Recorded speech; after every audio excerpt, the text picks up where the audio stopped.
Good. Okay. I want to welcome everybody to March 18th, Unionville Town Board meeting, and we'll start with a pledge to the flag, please.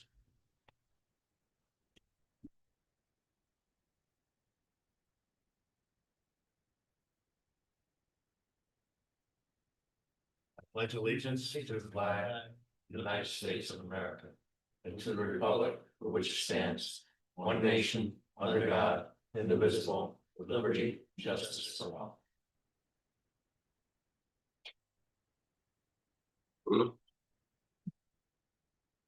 Okay, apparently I made a typo on the agenda. The minutes up for approval tonight are February 18, 2026. Motion to accept. Make the motion. Second. All in favor? Aye. Opposed? Okay, thank you. I'd like to request a couple agenda amendments, but I don't see our engineer. Maybe, well, I'll ask for the amendment, and if he is here, we'll go forward with it. I'd like to add MS4 discussion to new business. We have a form that has to be submitted to the DEC that our engineer wants to discuss with us. And then I would like to add executive session, just after the new business, ahead of old business, to discuss the contracts that are being negotiated. And if someone could make a motion to that, please. Make the motion. Second. All in favor of that? Aye. Opposed? Okay, thank you.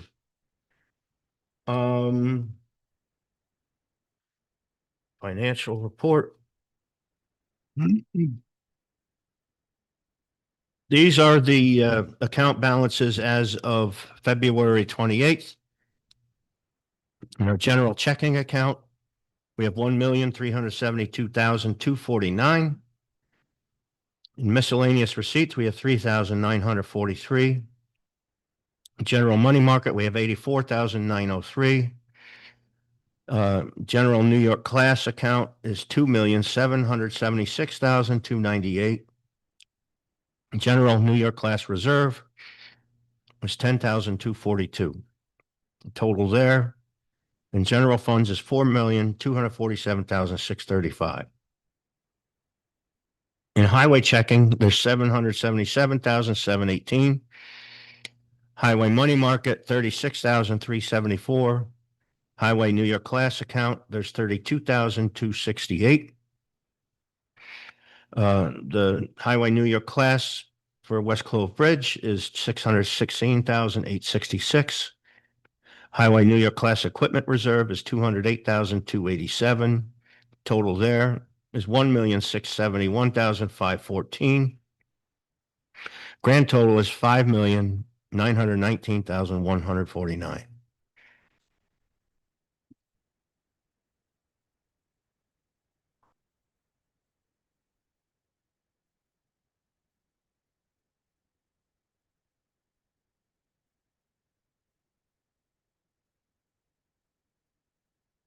Okay, every year around Earth Day, we do a roadside cleanup. Community gets together, we meet at the Unionville Firehouse in Clove Valley. And we distribute bags and pick up sticks and go out and clean up our town roads as best we can. We've got that scheduled this year for April 18th at 9:30 a.m. and a rain date of April 25th. Any resident here is welcome to come out and give us a hand. It's a nice time. We generally have donuts at the beginning, donuts and coffee to start, and follow up then with a pizza lunch. And it's a nice time for everybody to get together on a common project. That's all I have for my report this time around. Councilman Redinger. Nothing specific except research on something I'm going to be discussing tonight. Okay. Councilman Derlin. Not much either, just getting ready for the meeting.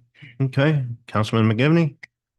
Our tax collector, Kay Sagalbeni, asked me to report on the tax collector.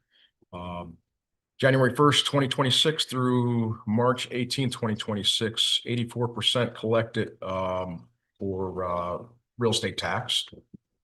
She has 153 bills pending, $939.79 to date in penalty money. She's paid out 1.6 million as a partial payment to the county on Friday, March 13th. Saturday, March 2nd and Saturday, March 14th, she had 0 residents come into the town hall to pay their taxes. Reminder, till March 31st, there's a 2% penalty being charged on all overdue tax payments. Please have them hand stamped at the post office if you want to mail them in March. April's penalties will go up to 3%. And that's it. I would like to add additionally, I know residents of town that have Royal garbage service, trash service. Their services have gone up recently. There is a way that you guys can save money as a resident. Here in town, we have the recycle center. Permits for the recycle center are $50 for the year for seniors 65 and over. $75 for residents and $100 for non-residents. That'll cover you for the whole year for your permit. In addition to that, punch tags are $40 per punch tag, entitles you to 10 33-gallon bags of garbage. So that's a way that you can save if money's tight and your Royal trash service has gone up. That's all I have for this week. Okay, thank you. I apologize. If I got a cold or something going on here, but try to get through things the best I can here. Excuse me. Town clerk report. Thank you. So in addition, like Supervisor Frazier mentioned, we have the cleanup day, which is a great opportunity if anyone needs community service hours. In addition to that, we have our egg stuffing party on this Saturday, March 21st. Looking that up. Yeah. And it's from 10 to 1. It's here at Town Hall. So if you just want to have a good time, it is really fun. We'll be meeting here to put all of the candy and prizes in the eggs for the Easter egg hunt. And the Easter egg hunt will be happening on the first Saturday in April. Actually, that's April 5th. But all the information is on the town website as well as the Recreation Facebook page. That's all I have. Okay, thank you. Highway super. Okay, so All right.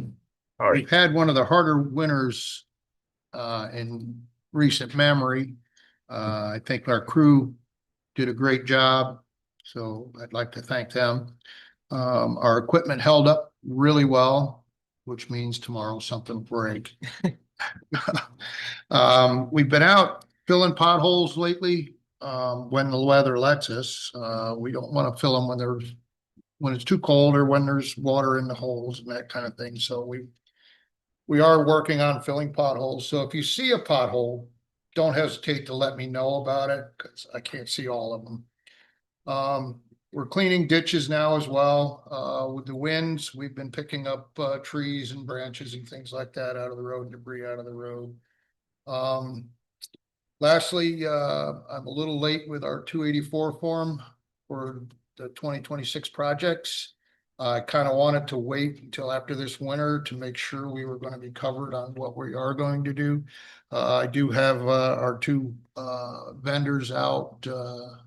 We surveyed some of the roads today. I'll be out again probably Thursday, Wednesday, Friday with Peckham to go back through and see what we're going to do with them. I was with Clove most of this afternoon. So we'll try to get that 284 to you by the next board meeting. Okay. All right, thank you, and thank you. Thank the crew for us all. I don't have an animal control report. So that brings us to public comment on agenda items. Anyone? Okay, so you're up, Tom. This is Tom Harvey from Renia Engineering, our engineering company, and he's going to talk to us about MS4 form that we have to file. So I'm not sure how familiar you are with the MS4 designation that the town has. It's been designated MS4 by the DEC based on population, census data, and things like that. We do have a waiver application into the DEC because we believe we're improperly categorized in that, which I think the town has felt for a while. But either way, we're in the program, so we've got to do these annual reports. These annual reports are done every year, and in recent years, since 2024, they've modified the permitting associated with that. So as part of those modifications, the MS4 report is not only checking on the 6 minimum control measures that we're supposed to do as an MS4, they're also checking on the status of the implementation of the updates that are going to be required per the new permit. So we've been sort of putting those updates in the back burner with the hope that the MS4 waiver will be issued. We're coming up on year 3 for next year. So a lot of our questions in this report right now are saying, the question is, has this thing due in year 3 been implemented?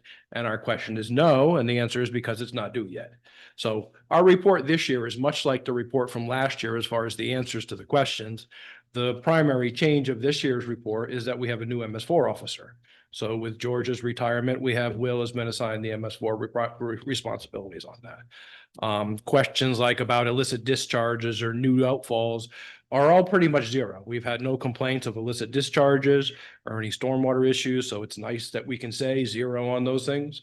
And in general, that report is intended to be drafted up and then made available for public comment, which in past years it has been put on the website. So we're asking that the town board agree to putting this draft up on the website in the same way so that we can get any comments in before it's due to submit April 1st.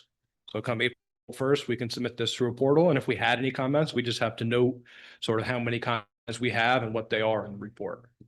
I can go over the 6 minimum control measures for you if you'd like to explain that a little bit, or I can just answer some questions if you like.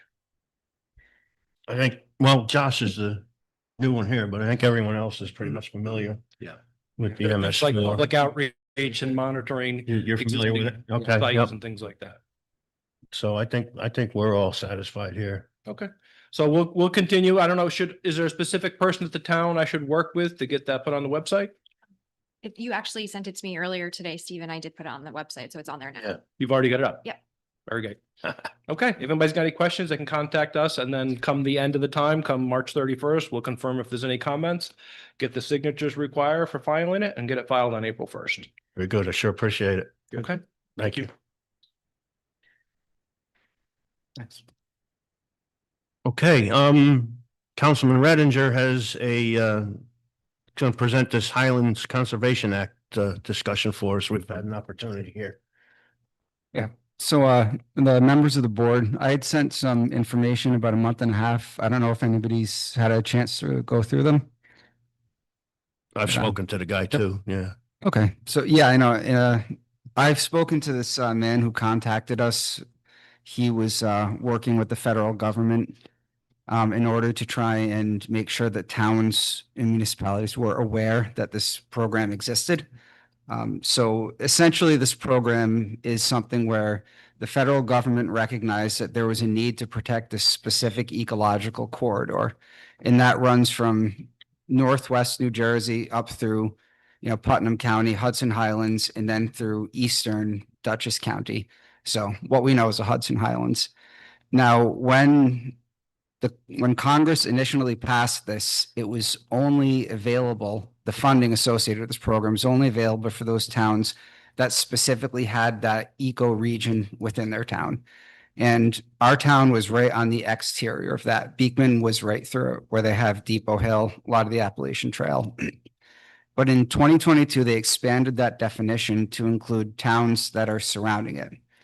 And so since that has occurred, I believe most of the towns, minus maybe 1 or 2 in Northern Dutchess, have applied to be part of the Highlands Conservation Act, because it really requires nothing from the town except a request to join. And once you're accepted, you're open for funding, because the whole reason they want this is because they want landowners to have an avenue to apply for large grants in order to protect valuable land, because the federal government wants to protect that one wildlife corridor. Because, obviously New York City and that metro area have pretty much made it so the last remaining corridor going from a lot of the Appalachians up into northern New England is through the Hudson Highlands, western Connecticut, and eastern Dutchess. So that's the purpose of it. As far as implementation, it would be very easy. I mean, the town simply has to pass a resolution saying that we intend to join the Highlands Conservation Act. And then forward this resolution to the New York State Office of Parks and Rec. And then they would forward to the US Fish and Wildlife. And there's no timeline on when they might accept, but they don't usually turn down a town because it doesn't make any sense. And then once you're accepted in, then you would just be open to large amounts of federal funding. I will add, I believe Beekman recently used part of this or used funding from, at least partially funded the Great Hollow State Forest from this Highland Conservation Act funding. So there's a direct recent example of, had Beekman not been involved in this, they probably would not have been open to a grant large enough for some private landowners to be able to partner with conservation agencies, in this case, the state, to have that land purchased by the state and enter into a state forest. So that's the main intent for us. I mean, to me, it seems like a complete no-brainer. You're just passing a resolution saying you intend to be part of the group that can have funding if it becomes available and can apply. And Steve, I believe you spoke to the gentleman, and there shouldn't be any concerns about parcels coming off the tax roll, which would be our number one concern there. And that was something I asked him, and then also asked him if there were any strings attached and restrictions, that we would have to follow, and there aren't. So, yeah, it seems like a win-win. There's no land use restrictions or No, no environmental restrictions that come with it? no, it's an offer to help with the land conservancies. And there are no restrictions on it. And, I asked him that question specifically because I didn't want to get tangled up in that. Yeah. Yeah, and that specific question isn't that email I'd sent over. He had sent a little white paper, and it specifically says, I pulled it up here because that question came up. It says, does this commit my town to anything? That white paper says, no, it will enable your town to be eligible for federal grant funding only. It does not commit the town to applying for funding, nor does it guarantee the awarding of funding. So, I don't know if you want to look at, I'm sorry. About the landowners. Well, this is for them, an avenue for them to be able to seek funding in order for purchase of the land. I mean, it's primarily geared towards private landowners. I just don't want you guys to do something and then I'm Is it restricted. set up like almost like a land trust kind of thing? Well, it's Just like the- just like if you wanted to work, let's just say somebody that has they're looking for high value land, right? It's not just going to be any land. And they want money to be available. So if you want to work with, say, the DLC or the state in order to conserve the land, the federal government might offer up $5 million of grant money to go into just the to help purchase of- preserve that land. just to preserve it. The sole purpose of it is just to try and preserve the land to protect the wildlife corridor. Right. Because they feel like if they don't, there's no other mechanism. And the corridor is really small, especially in this area. I believe Clove Mountain, East Mountain, then over through the Appalachian Trail. And then the corridor is pretty much it there, because then you go into the Harlem Valley. And so our specific corridor here is basically from about where the Appalachian Trail and your Cat's Rock is, and then over until East Mountain, and then up until Clove Mountain. And, it gets narrower and narrower by the day. So the hope is just to stop that from happening, because once it disappears, I think they fear more bear people interactions Yeah. and the negative impact that would have on people's perceptions. Rightfully so. If you want to think about it further, we can do that, or I can have the attorney draw up the resolution for our next meeting. I mean, to me, it doesn't sound like there's any downside to it. Yeah, I was very suspicious of it because, Federal. it seemed, and it's government, yeah. Ian, did you look at I have. this application? I have the application. Yeah, Okay. If you send it to me, I can take a Right. look at it. but it does sound like a good thing to preserve our open lands. or help preserve it, at least give the opportunity to. Sure. So we should have Ian draw it up, barring him not finding anything Right. crazy in it. Right. I can take a look at it and I'll email the board and then do the resolution. Okay. That's good. So, at this point, why don't we do B here? We can go through that because that doesn't require any discussion. We have the alarm contract for, the rental property, 11 Time More. And that is with our alarm contractor. We've mentioned this several times previously and, bringing it up to date down there. We didn't have an alarm system installed previously. Councilman Redinger, would you like to read that one for us? Sure.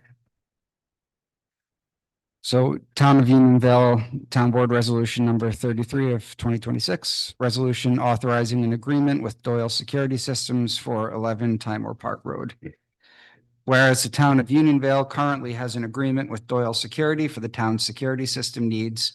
And whereas the Town of Unionville is the owner of the building located at 11 Timor Park Road in the Town of Unionville. And whereas the building is in need of a fire alarm / security system. And whereas the Town of Unionville has obtained a proposal from Doyle Security for the installation of a fire alarm / security system for 11 Timor Park Road, which system would be integrated into the town's current security system provided by Doyle Security.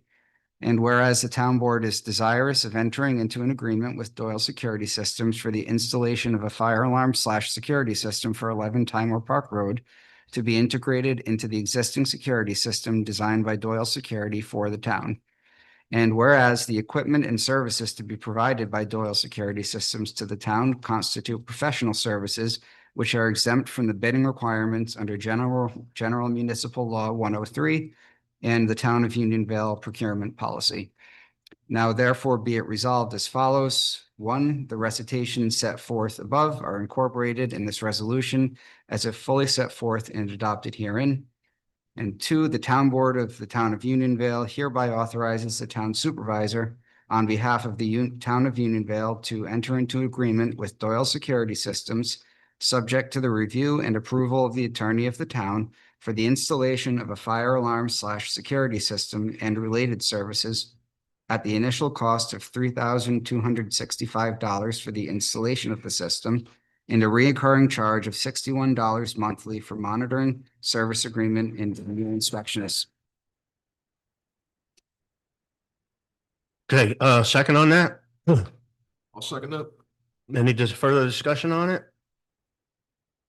Roll call vote, please. Councilman is absent. Councilman Redinger. Aye. Supervisor Frazier. Aye. Councilman McGivney. Aye. Councilman Derland. Aye. Okay, thank you. So at this point, I'd like to request that we go into executive session to discuss a contract negotiation we have in front of us. Pending that discussion or returning from that discussion, we may have a vote on item A, our phone and copier contract. I'll make that motion. I'll second. All in favor? Aye. Opposed? Okay, we'll be back shortly, folks. To come out of executive session, please. I'll make the motion. Second, I'll second. all in favor? Aye. Opposed? Okay, thank you. No decisions were made and no funds were allocated. That brings us back to our phone contract, the copier contract we're going to table for tonight, but it still has some items that need to be worked out. But we do have a resolution here to consider for our phone carrier. Councilman Derlin, would you like to read that? Sure. Town of Unionville Town Board Resolution number 32 of 2026, resolution authorizing telecommunication service agreement. Whereas the town of Unionville has considered various solutions to the telecommunications of the town and has solicited proposals from telecommunications services pursuant to the town of Unionville procurement policy. And whereas the town of Unionville received 2 proposals for telecommunication services for Town Hall, 8 Timor Park Road and 844 North Clove Road in the town of Unionville. And whereas the lowest responsible proposal was Nextiva in the amount of $1,475.22, which is due upon signing of the service agreement with a monthly recurring charge of $727.50 for 60 months. Now therefore be it resolved as follows. The recitations set forth above are incorporated in this resolution as if fully set forth and adopted herein. The town board of the town of Unionville hereby authorizes the town supervisor to enter into a telecommunications service agreement with Nextiva in substantially the same form as annexed here to, and after review by the attorney to the town. Okay, thank you. Any further discussion? Just for the residents' knowledge here, we learned that our phone system here within town is obsolete and is no longer serviceable. It's functioning, but if something were to malfunction, it's not supported by anything and would be out until we got a new system in place. So we're kind of taking a preemptive move on that with this program here. So with that being said, roll call vote, please.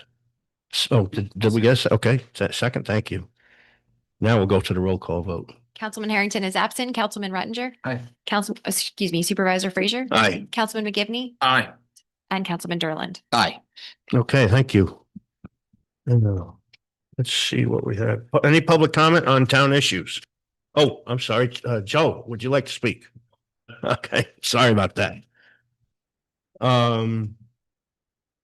Motion to pay the bills. So moved. Second, Second. all in favor? Aye. Opposed? Okay, our next meeting will be here April 1st at 7:30. And with that, I'll entertain a motion to adjourn. I'll make the motion. Second, Second. all in favor? Aye. Opposed? Thank you. Thanks everyone for coming.